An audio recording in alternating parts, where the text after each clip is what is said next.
Bonjour à tous, nous nous retrouvons donc pour une série de tutoriels dédiée à la façon de modifier vos profils personnels sur nos plateformes Freelite. Alors selon le site où vous êtes et selon le navigateur que vous utilisez, il y aura peut-être quelques différences d'affichage, mais le fonctionnement va rester le même. Nous, pour notre test, on est sous macOS, on utilise Firefox et on a créé un compte fictif sur le site d'Espace Zazen que je vous invite par la même occasion à aller visiter. Donc on a créé un profil de test, testeur spécimen, avec une description longue, une description courte, des informations de contact et deux articles, prestations, soins. Encore une fois, ces informations-là varient selon le site où vous êtes, mais le principe d'administration reste exactement le même. Donc la première chose à faire, c'est de se rendre sur freelite.fr, de vous connecter avec les identifiants que vous avez reçus. Si vous n'avez pas reçu ces identifiants par email et que vous possédez un compte avec une page personnelle sur une de nos plateformes, n'hésitez pas à nous contacter, on vous les fournira très rapidement. Donc là, moi, je me connecte avec mon compte test. Donc du coup, ça me liste tous les sites sur lesquels un profil ou mes profils apparaissent. Donc là, on va rester sur le site de l'espace Zazen. Donc ici, on se retrouve sur le même profil, à la différence près qu'on n'est plus sur le site de l'espace Zazen directement. On est maintenant sur le site de Freelite toujours, mais on a des nouvelles administrations. Donc on a deux icônes ici. Le premier, il va permettre de modifier mon compte, donc mon identité. Le deuxième, il va me permettre de modifier mes articles, mes prestations, ici en l'occurrence. Donc les articles et les prestations, on va voir ça dans un second tuto. Là, on va voir déjà comment modifier mon identité et toutes mes informations personnelles publiques. Donc mon identité, c'est du basique, on a le pseudonyme qui, selon les sites, est utilisé ou non. On a ensuite mon nom, prénom, normal. On a ensuite des informations de contact, on va y revenir tout de suite.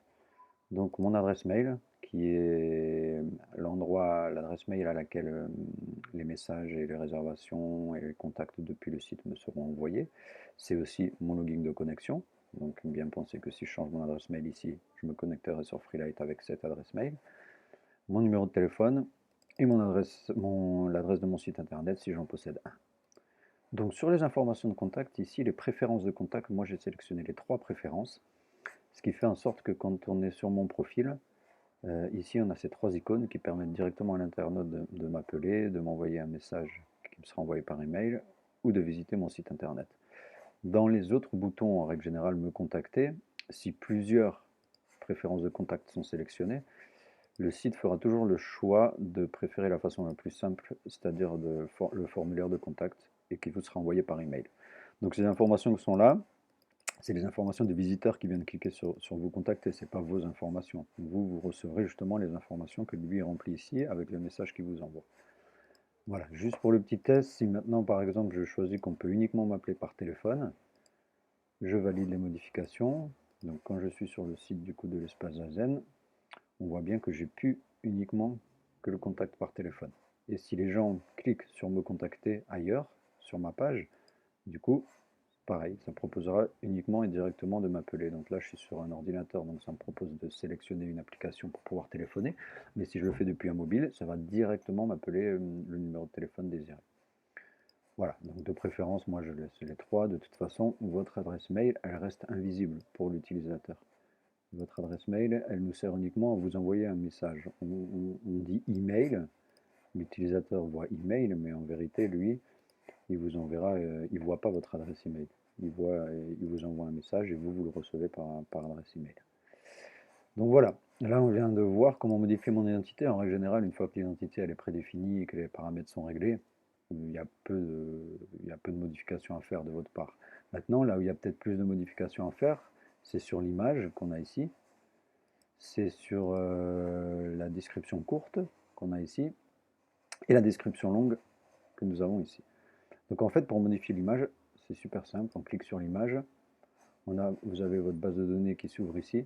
Selon le navigateur que vous utilisez, la première fois, il se peut que votre navigateur bloque la fenêtre pop-up, comme Chrome ou Safari, qui ont ce réflexe-là. Donc à ce moment-là, vous aurez une alerte ici ou ici à droite, ça dépend des navigateurs. Et n'hésitez pas à autoriser les fenêtres pop-up sur votre site, sur nos sites, en tout cas sur nos plateformes, car il n'y a jamais aucune publicité diffusée et les fenêtres pop-up qui s'ouvrent, elles sont essentielles au fonctionnement. Donc là, je clique sur mon image, on voit que mon dossier, ma banque de données d'images, elle est vide, puisque j'ai aucune image pour l'instant, c'est l'image par défaut qui est affichée ici. Donc je vous conseille dans un premier temps directement de cliquer sur Settings, de choisir la langue qui vous intéresse si vous êtes réfractaire à l'anglais. Et ici, dans l'onglet Show, je vous recommande vite fait de cocher la case Size, parce que ça vous permettra de voir la taille de chacune de vos images que vous allez charger et de vous rendre compte justement s'il y a des tailles qui sont extravagantes, parce que comme c'est expliqué dans l'article, et encore une fois, tous les liens et toutes les autres tutoriels dont je vous parle, les liens seront directement dans la description de cette vidéo. Mais voilà, il y a des tailles à respecter et un poids à respecter pour que votre profil sorte bien sur Google, sur le moteur de recherche, sur les réseaux sociaux comme Facebook, etc. Il faut respecter des tailles d'images et des poids d'images, et votre page sera beaucoup mieux référencée. Donc ici, nous n'avons aucune image, donc je vais aller en chercher une sur mon ordinateur. Donc soit on fait un glisser-déposer, on peut en charger une ou plusieurs.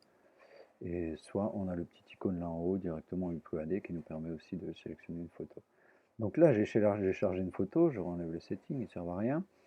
J'ai ma photo, ensuite je peux faire un clic droit select pour utiliser cette photo, ou sinon j'ai juste à double-cliquer dessus. Et là, la photo de mon profil s'est mise à jour. Donc voilà, il n'y a rien de plus compliqué, si ce n'est qu'il faut respecter une taille, une largeur d'image de 1200 pixels de préférence. Il vaut mieux compresser votre image pour la rendre le plus léger possible, c'est très très important pour avoir un bon référencement. Et de préférence avoir un point JPEG, JPG comme image, parce que c'est ce qui existe de plus léger. Donc voilà, n'hésitez pas à suivre nos tutoriels sur comment redimensionner une image, comment la compresser, comment la transformer en JPEG. Tous les liens, encore une fois, ils sont directement dans la description. Donc là, on a modifié mon image. Pour modifier ma description courte, rien de plus simple, hein, c'est toujours pareil. Ma souris se transforme en crayon, j'ai juste à cliquer dessus et je modifie sur mon clavier et j'ai rien à faire, ça s'auto-enregistre en fait. Voilà, là mon profil a été mis à jour.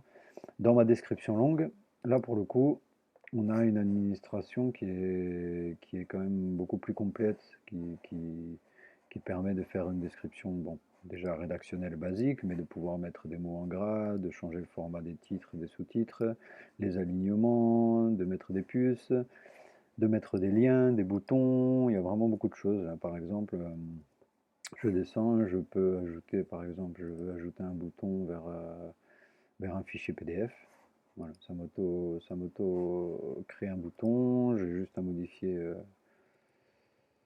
modifier le nom du bouton. Pour l'action, je sélectionne mon bouton du coup, et là dans mon icône, dans mon administrateur HTML, j'ai inséré modifier un lien, et ici j'ai une petite enveloppe qui me permet pour le coup d'ouvrir une base de données qui n'est pas d'image comme on a vu avant, mais là pour le coup de fichier. Si je veux télécharger un PDF, je le mets ici, je le sélectionne, et du coup toutes les personnes qui cliquent sur ce bouton arriveront directement sur mon PDF.